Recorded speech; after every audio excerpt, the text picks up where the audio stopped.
Hey guys, welcome back to the channel. I've been thinking a lot, as you could probably imagine, and I think I've decided what I'm gonna do with this car.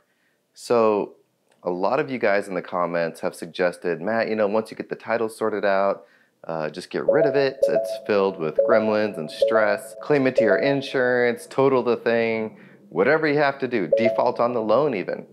And I wanna let you guys know that I have thought about all of these options, of course. Some definitely being very dishonest and illegal.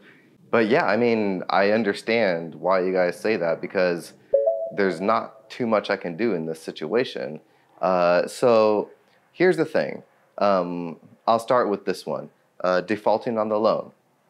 Okay, I am in a position to where if I were to do that, because it's not really an auto loan anymore and the bank doesn't have collateral on it because they don't have the title, I could technically default on it and basically have, close to a free Ferrari.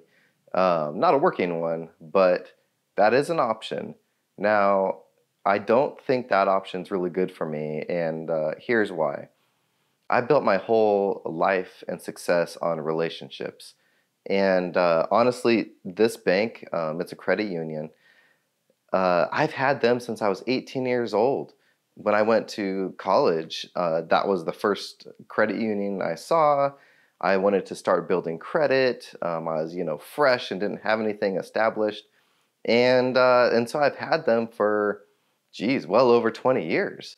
So I know it's like, oh, you mad? There's millions of banks out there. It doesn't matter. Burn that bridge, get another one. Yes, I could do that, and obviously would negatively affect my credit substantially if I did that.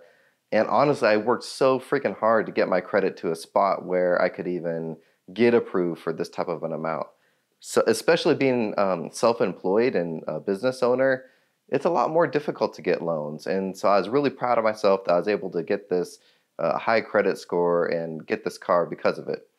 So I decided I'm not going to default on the loan. I mean, they were there for me. They gave me the money to get this dang car. It's not their fault. It's not my fault. It's just a sucky situation for every party that's involved, minus CNC Motors, of course. The next ones were, claim it to insurance. That's what insurance is for. It's not your fault that it's a lemon and it's completely undrivable and it costs so much to get fixed. Therefore, I should be able to claim it as a total loss to my insurance company. However, there's even a gray area with that. Even if I had the title in hand and were to call them up, they would be like, well, you bought it like that. And that's considered, I don't know what the legal term is for it, but it's a fixer-upper car, okay? I can't, they could just say like, well, I might have known that something was wrong with it or whatever. Even though I have lots of proof that I didn't know, it's kind of an uphill battle with that. So of course, if I were to get into an accident or it got stolen or something, that's another story. But since my journey with this car is on YouTube for everybody to see, I'm pretty sure, they'd start, calling the fraud flag on me if that were the case. So, and honestly, I don't think I'd be able to sleep at night if I were to do that, knowing that nothing really bad happened and I just like left the keys in it in some shady neighborhood. And then, I just couldn't sleep at night. So I'm not going to entertain that idea. Though that is a possibility, right? The next thing I've been thinking about actually sounds really crazy, but I want you guys to hear me out. I didn't get this type of car by making bad deals and choices throughout my life, okay? I know a lot of you guys are saying what an idiot I am for not getting the PPI done and before purchasing it, and this whole situation could have been avoided. However, it's spilt milk at this point. It is what it is. I'm moving on. In fact, one YouTuber said, he looks at things as hurdles, and this is a good example of a hurdle. Now in life, you have different sizes of hurdles, right?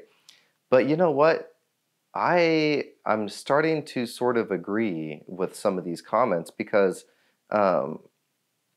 I only lose a ton of money if I get rid of it, and then that's it, right? Like if I were to sell this in its present condition, if I had the title, I probably could only get at the most like $50,000. I mean, that's just one offer that I've had. Maybe I could get it slightly more, but I really don't see people spending more, knowing that it needs about $45,000 to get it up and running and in good condition again. So then we're at the $95,000 mark. If someone were to buy it at that, fix it, that's what they get.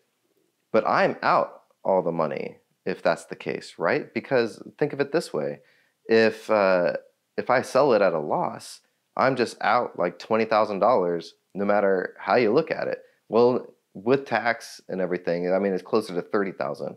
So I've made one bad investment once in my life, and I it wasn't a huge amount, but it was enough for me to learn a lesson. And this was on some GoPro stock, actually. Maybe 7, 8 years ago, I invested in GoPro. And actually, this is how I got my previous car. I had a Porsche Cayman, and I turned like $5,000 into close to $40,000 through stock trading. And so I lost a substantial amount at the time for me with GoPro. I invested, and then the day late, like 1 day later, if that, it split in half. And so I put like $2,000 into this, and now it was worth $1,000. And I was like, oh man, that sucks. I'm just gonna pull out. And I remember I had a normal job at that point, and I was telling my coworkers like, oh, I can't believe this. I was so mad and upset, and that was like a lot of money to just lose. And so I pulled out. And it took GoPro, I want to say like maybe 6 to 8 months to recover back to the original price from what I bought it at. And I'm like, you know what? I wouldn't have lost any money if I would have just put it and left it in there. And then if I would have pulled out at that point and broke even, okay, that's fine. I can handle that. But it always like stung me that I sold too short. And then, I just think that what I'm considering with this car is I think I'm going to keep it. A lot of you also comment, oh, Matt, you should do a GoFundMe, and then you could raise the money. We'll watch your journey on YouTube to fix it, and then you'll have money from the GoFundMe. You'll start making bigger YouTube dollars, and everyone gets to watch the journey, and then I get a car in the end. And I think a lot of that is an amazing idea. The only thing that I don't want to do actually is a GoFundMe account or any kind of crowdsourcing funds or anything like that.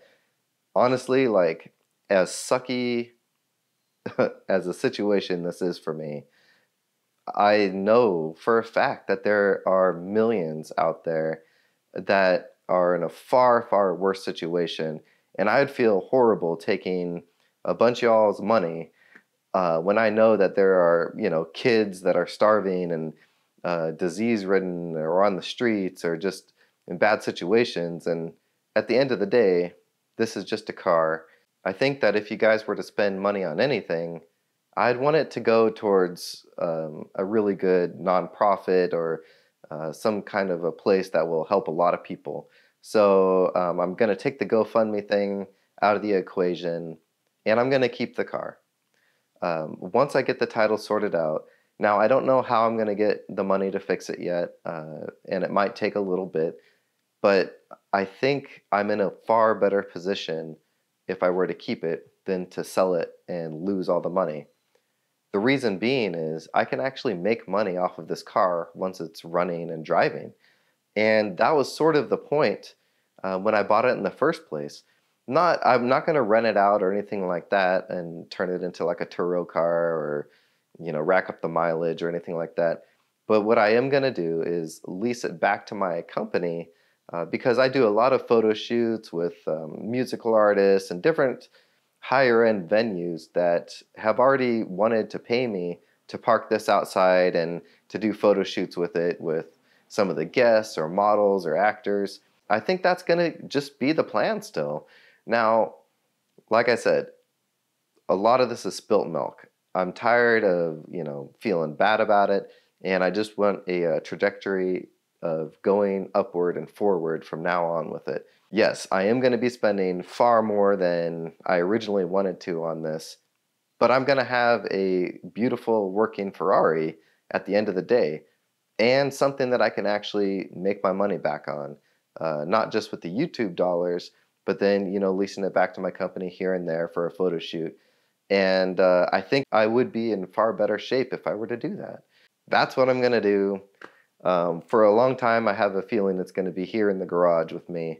I'm going to get a nice Ferrari cover for it, cover it all up, keep the battery tender on it, and until I can get it all sorted out, that's going to be the plan. So I invite you guys to stick with me and follow my journey on how I'm going to repair this thing, how I'm going to get money to repair it, and I'm sure it's going to be a far more positive and entertaining story rather than all the CNC Motors stuff, because honestly, that is so freaking depressing.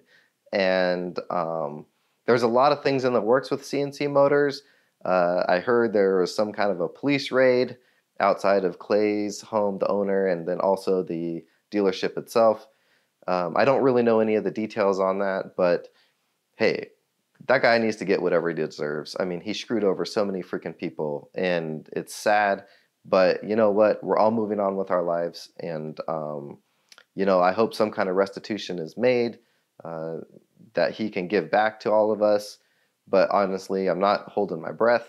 I'm not going to spend a ton of money on lawyers because I got a lot of money to spend on fixing this up. And I think that if I were to spend money on lawyers, nothing would really come of it that works in my favor, So I have to watch my spending, and I need to put the dollars where they make the most amount of sense.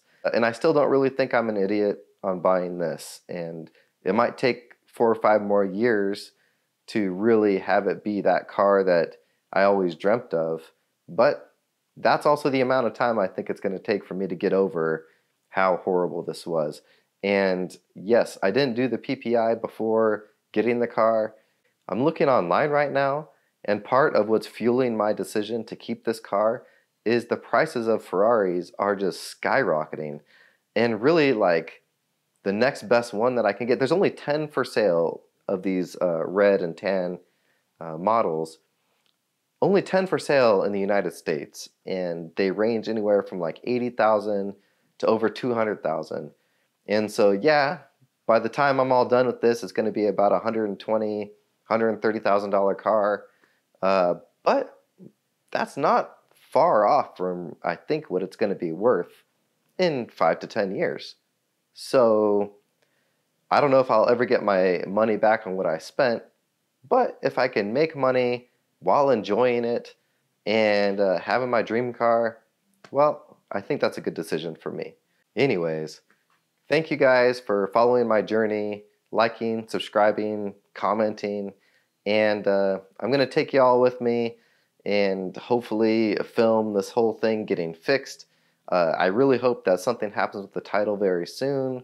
There's a lot of moving parts to this, and I just, I can't comment on everything for legal reasons, but hopefully it's going to come one day.